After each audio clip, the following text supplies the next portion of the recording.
Segundo Coríntios, capítulo 1, subtítulo, Prefácio e Cumprimentos. Paulo, apóstolo de Cristo Jesus pela vontade de Deus, e o irmão Timóteo, à Igreja de Deus em Corinto, com todos os santos em toda a Acaia. Graça e paz sejam convosco, da parte de Deus, nosso Pai, e do Senhor Jesus Cristo. Subtítulo: A gratidão de Paulo no meio das tribulações. Bendito seja o Deus e Pai de nosso Senhor Jesus Cristo, Pai das misericórdias e Deus de toda a consolação, que nos consola em toda a nossa tribulação, para que também sejamos capazes de consolar os que passam por alguma tribulação, por meio da consolação com que nós mesmos somos consolados por Deus. Pois, assim como os sofrimentos de Cristo transbordam sobre nós, assim também a nossa consolação transborda por meio de Cristo. Mas, se somos atribulados, é para vossa consolação e salvação. Se somos consolados, é para vossa consolação, a qual produz perseverança, para que suporteis as mesmas aflições que nós também sofremos. É a nossa esperança a vosso respeito está firme, sabendo que, visto que sois participantes dos sofrimentos, assim também sereis da consolação. Irmãos, não queremos que ignoreis a tribulação pela qual passamos na Ásia, porque foi muito acima das nossas forças, de tal modo que chegamos a desesperar da própria vida. Na verdade, tínhamos sobre nós a sentença de morte, para que não confiássemos em nós mesmos, mas em Deus, que ressuscita os mortos. Ele nos livrou de tão horrível perigo de morte e continuará nos livrando. É nele que esperamos, e ele ainda nos livrará, com a ajuda também de vossas orações por nós, para que, pelo favor que nos foi concedido pela intercessão de muitos, também por muitos sejam dadas graças a nosso respeito. Subtítulo: Por que Paulo demorou para ir a Corinto? Pois nosso motivo de orgulho é este: o testemunho da nossa consciência de que temos vivido no mundo, principalmente em relação a vós, em santidade e sinceridade que vêm de Deus, não em sabedoria carnal, mas na graça de Deus.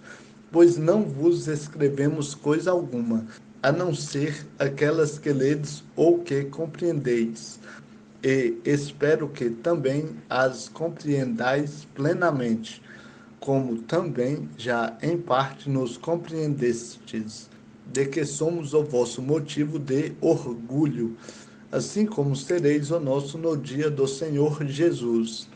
E, confiante nisso, quis primeiro visitar-vos, para que recebesseis o segundo benefício de visitá-los enquanto ia para a Macedônia, e de lá voltar até vós, e por vosso intermédio ser encaminhado à Judéia.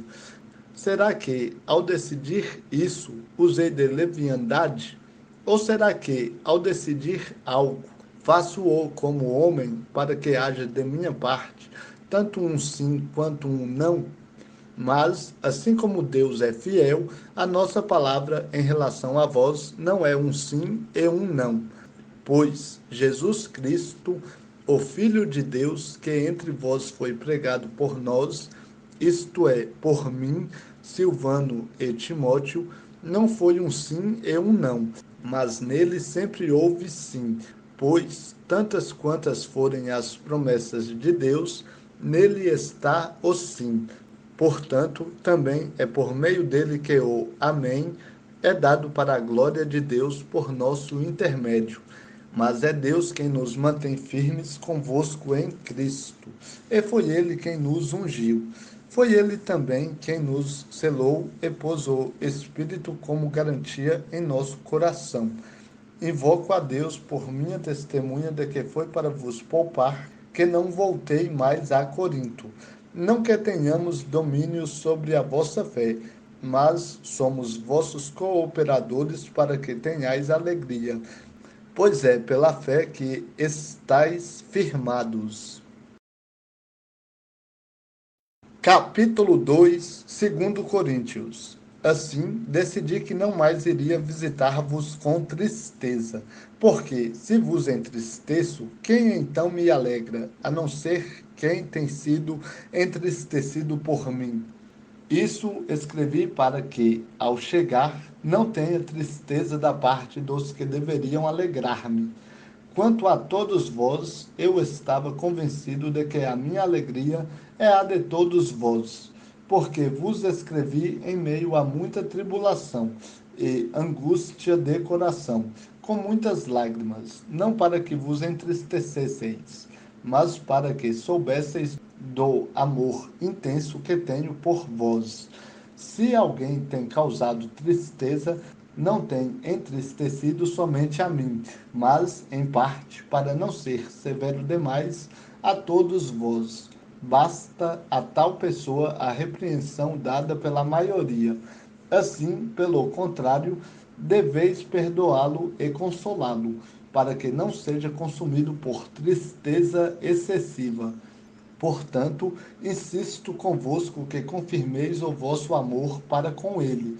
Foi por isso que também vos escrevi para saber se, por meio dessa prova, sois obedientes em tudo. Se perdoardes alguma coisa a alguém, também eu lhe perdoo. Se é que tenho perdoado alguma coisa, foi por vossa causa que eu fiz na presença de Cristo, para que Satanás não leve vantagem sobre nós, porque não ignoramos as suas artimanhas. Quando cheguei a Troade para pregar o Evangelho de Cristo, ainda que uma porta me tivesse sido aberta pelo Senhor, não tive descanso no meu espírito, pois não encontrei ali meu irmão Tito.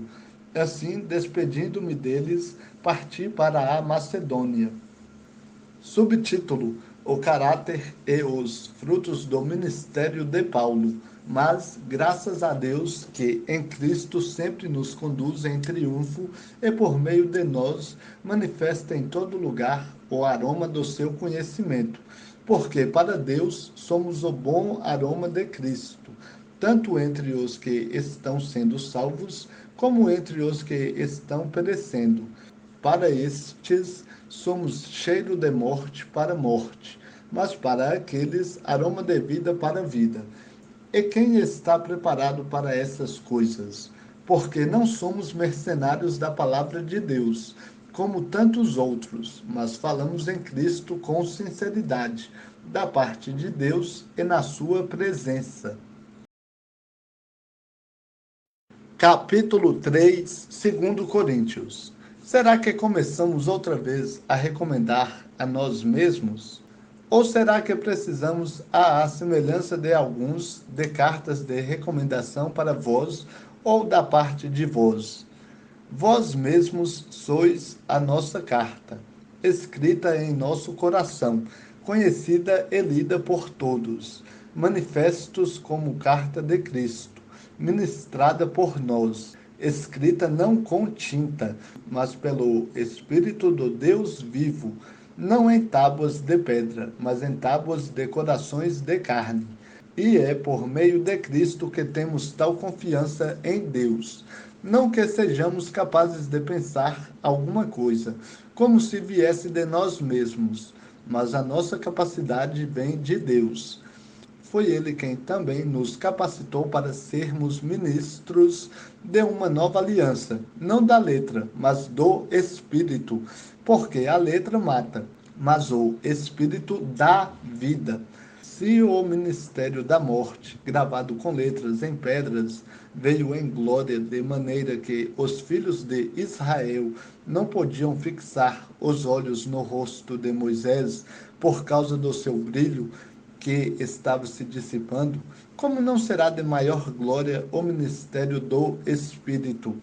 Porque, se o ministério que traz a condenação era glorioso, quanto mais glorioso ainda será o ministério que traz a justiça, pois, na verdade, o que foi glorioso deixou de sê-lo, em comparação com a glória extremamente maior.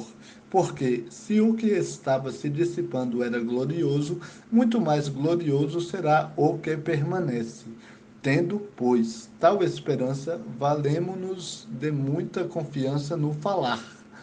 E não somos como Moisés, que colocava um véu sobre o rosto, para que os israelitas não fixassem os olhos no restante da glória que se dissipava, mas a mente deles tornou-se insensível, pois até hoje, quando ouvem a leitura da antiga aliança, o mesmo véu permanece e não lhes é retirado, pois somente em Cristo ele é removido. Sim, até hoje, sempre que Moisés é lido, há um véu sobre o coração deles.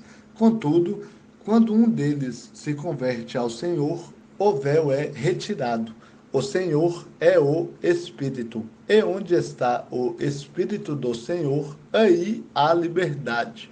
Mas todos nós, com o rosto descoberto, refletindo como um espelho a glória do Senhor, somos transformados de glória em glória na mesma imagem, que vem do Espírito do Senhor.